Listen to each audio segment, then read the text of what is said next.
Coach Norvell touched on it.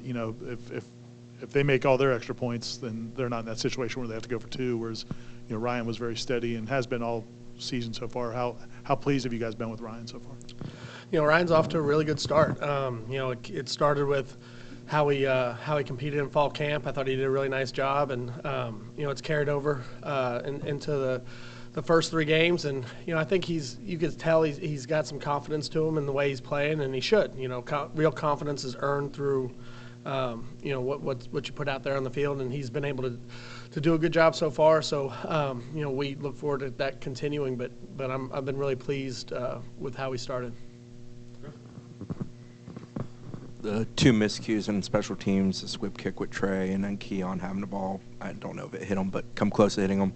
Just obviously it's something you guys practice the heck out of. How do you address it? What did you tell them in the moment, and how do you go about correcting it going forward? The first one, the squib, just the whole scenario of how that kind of went down, obviously, was 2-score game. I think it was 31-16 at the time.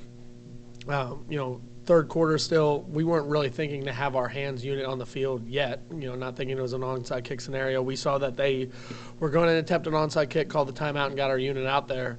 The handling of the squib, it's one of those things that obviously you would love for that opportunity to have that play back. But, from a coaching standpoint, we got to put our guys in that situation more often, where we have those live scenarios.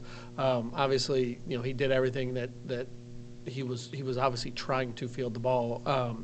We got to be better in the moment, and we got to put them in more situations like that to help them when those situations present themselves. Yeah, Coach Norvell mentioned you guys are close to returning one in the return game, punt, kick. How close do you think you guys are right now to that? Well, I think there's pretty good execution, especially in our kickoff return unit. And usually those big plays, are a product of all 10 guys doing their job, with obviously the returner then doing his. And we're really close. I mean, we're really close to having a big play happen there. But it all has to come together for us at the right moment with the right kick. But we will have opportunities in both return units if we continue to play the way that we've been playing. Is Jared's individual production or his presence and what it does, is that the bigger value for you guys right now on defense? Well, I think, especially early in the season, Jared's not going to sneak up on anybody, I think teams are trying to find ways to whether it's with a running back or a tight end, to try to slow him down in terms of the pass rush. But his presence in and of itself creates opportunities across the board for the defense. And then, I think game 1, I think, he probably felt like he was getting a little bit frustrated, because I think he had that expectation for himself in terms of what he wanted to go accomplish. Game 2 and 3, he just went out and tried to play hard.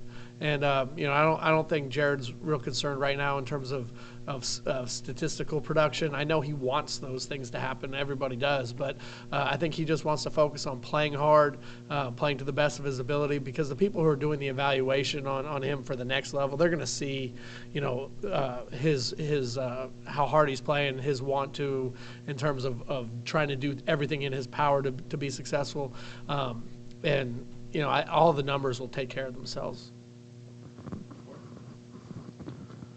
Well, 2 quick questions on the squib kick to Benson. What did he do wrong, if anything? I mean, balls bounce funny.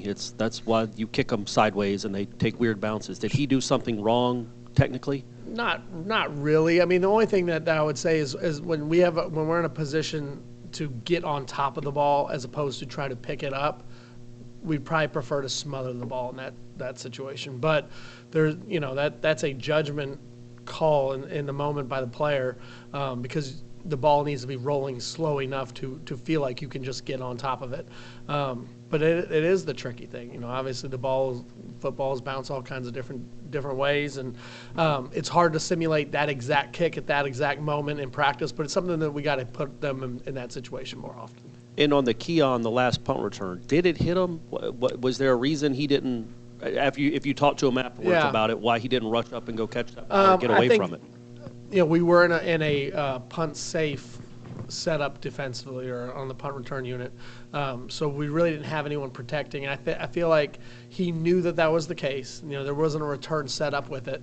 And I think he was in between thinking he could go get it, and he couldn't. And he got caught kind of in that in-between mode, which is one of those valuable lessons for him as a punt returner, especially in this situation. Just get away. Like, if you're not 100% sure you can go get it, get away. And if you are convicted that you can, then just go get it. But you can't live half in and half out. And he totally understood it, and it's going to be something that he's going to be better at moving forward. The way that game was going, what a break that it kicked. It felt like the way that game was going, it would kick right to one of their guys. Yes, I was very happy that it kicked out. You said last week that Castellanos was in your recruiting territory, so you were very familiar with him. How different is it, or I guess Klubnik is athletic for a quarterback, but that guy was athletic for anybody. What kind of challenge will it be to get after the quarterback this week compared to maybe what you saw last week? Well, each week is kind of its own challenges across the board. I think you got to, with Cade, you got to have good rush lane discipline. He can run with the ball. I don't think they're going to put them in as many quarterback design run situations as maybe that we saw in this past week. But, we got to be disciplined. We got to be structured in how we rush and what we do. And, and that's going to be true no matter who you play against. But, I think Cade's going to present a little bit different issues this week, but we certainly have to be disciplined in what we do. You talk about guys not sneaking up on people. I mean, I guess maybe Patrick last year as a newcomer rookie kind of put the conference on notice. What have you been seeing from him these first 3 weeks, and how do you plan to kind of manage him and his sort of expectations moving forward? Yeah, I think Pat does a lot of things really well that probably go unseen. His ability to execute within the defense, his ability to play his run structure, his responsibility in the run. Those are things that always don't show up on stat lines. But Pat does a lot of things out there that have showed progress and growth for him as a player. Are the flash plays, are there quite as many as it felt like? Maybe it felt like his first year that every game he played in, he made some kind of flash play. But I would also go back and say in the LSU game, him batting down that pass on third down was a big play in the game. He had a TFL in this past game. So I think those flash plays are there. I just think we probably expect them more now. So Pat just got to keep doing what he's doing.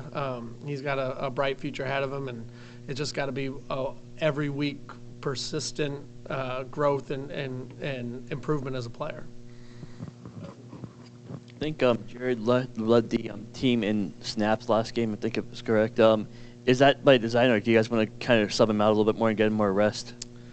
A little bit of both. In terms of where we were depth-wise going into last game at defensive end, we knew that we're going to have to. Some of the guys were going to have to handle some more responsibility in terms of snaps. That was already the game plan, was to play him a little bit more than he had been playing. Anyway, his snap count got pretty high, and that wasn't totally the plan going in, but the way the game played out.